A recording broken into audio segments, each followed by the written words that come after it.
a special time in our show. It's time for our weekend exclusive here on ABC 11.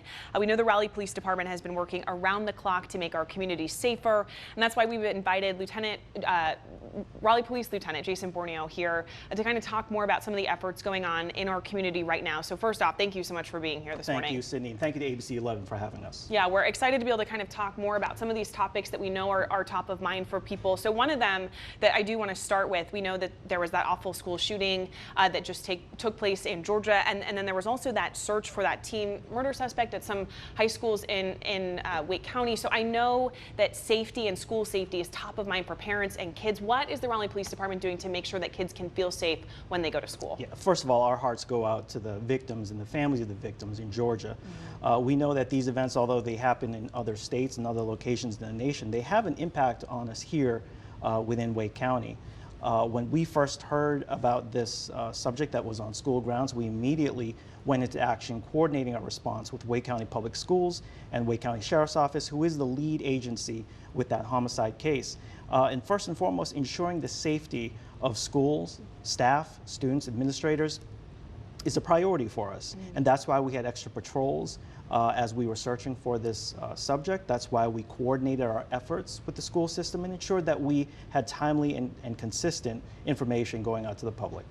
So making sure that everyone knows what's going on, everyone's in the loop is really important for the Raleigh Police Department. Okay. Absolutely. Something else I want to touch on too, I know things are always changing, but we did get to that 100% homicide clearance rate for the Raleigh Police Department at one point. And so can we talk about what goes into that? I mean, that is an incredible achievement. It's an absolutely incredible achievement. It speaks to our investigators and the work that our officers do day in and day out when they're searching for the suspects of these very terrible crimes.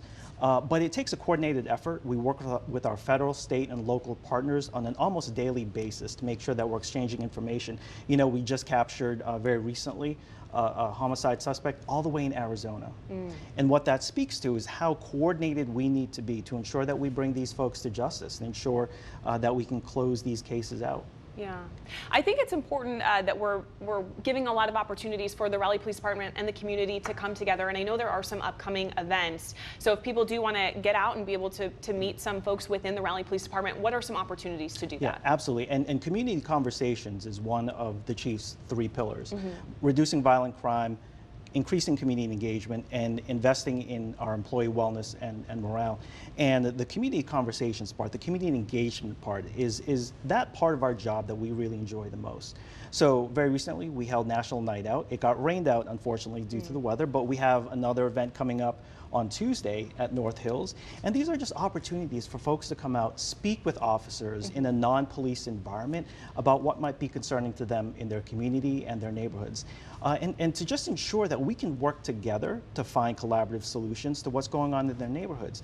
We have Shop with the Cop that's happening in December.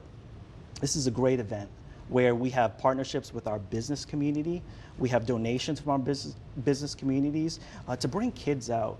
To Target, in this case, is our partner at Briar Creek and in Triangle Town Center, to just have a great day where they can buy gifts for themselves. And what's amazing about that event is that although they buy gifts for themselves, they're buying gifts for their family members, because these kids are coming from, homes that they might not have these opportunities. So we're so grateful that we have that opportunity for them. Okay, incredible. And I believe that there is another event too that we want to touch on, the Raleigh Youth Summit. What can you tell me about that event? So it's being held on November 2nd, and it's a youth-inspired collaborative partnership between us and the city of Raleigh to bring in nationally and locally known presenters to touch on a number of different aspects for our youth. One, professional development and personal development. I think, you've reported on it in the past that we've had an uptick in juvenile crimes. And what we want to do is try to intervene early, find opportunities where they can engage with us and engage in other ways besides crime. Certainly, and I know that that is a huge topic. I mean, that's something that we could talk about for a long time. We do hope to have more of an in-depth conversation on youth violence in the future. But since this is something that is top of mind, you've got the Raleigh Youth Summit, and there are also some other things that the Raleigh Police Department is working in prevention efforts as well.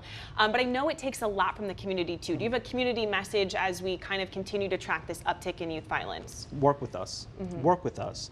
have these crucial conversations with your kids. I am a father myself. She goes to Wake County Public Schools. Of course, I have these conversations about things like lockdowns and being safe and ensuring that they are taking the appropriate steps at schools. If they see something, say something. Work with your schools. Don't be afraid to just say something to your teachers, to administrators, because that is where the heart of that information is coming from other kids, about kids who might be troubled, kids who might be having issues at home. So definitely speak up, and of course to the parents. Again, having those crucial conversations with your kids. And the other message is, with the youth violence that's increasing, we want to make sure that they don't get their hands on weapons. So securing your weapons, securing your firearms, taking it out of your vehicle. One of the crimes that I know you've reported on is vehicles being broken into. And from those vehicles are being stolen guns.